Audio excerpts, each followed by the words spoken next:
A man starts walking towards south after walking 10 meters. கவனிங்க side பாருங்க, இது north, இது சவுத்து, இது ஈஸ்ட்டு, இது வெஸ்ட்டு அப்படின்னால திசைகளை பிரிக்கிறேன். A man starts walking towards south. So இங்கேருந்து அவன் எங்கே போகிறான்? சவுத்தை நோக்கி நடக்கிறான்.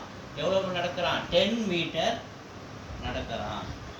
தென் he turns left at right angles. அப்படி நடக்கும்போது இது அவனுடைய லெஃப்ட்டு, இது அவனுடைய ரைட்டு.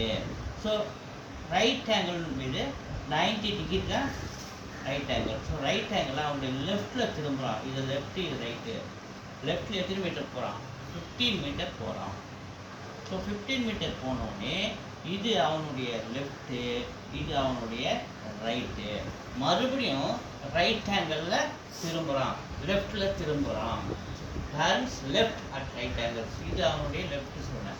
ஸோ இது அவனுடைய லெஃப்ட்டு சொன்னேன், என்னுடைய ரைட்டு சொன்னேன். மறுபடியும் ரைட் ஆங்கிள்னு சொல்லும்போது 90 டிகிரி, 90 டிகிரியில் திரும்புகிறான், திரும்பி நடக்கிறான். ஸோ எதை நோக்கி நடக்கிறான்? நார்த்தை நோக்கி நடக்கிறான். அப்போ எந்த திசையை நோக்கி அவன் இருக்கிறான்? What direction is he final walking? North. Please.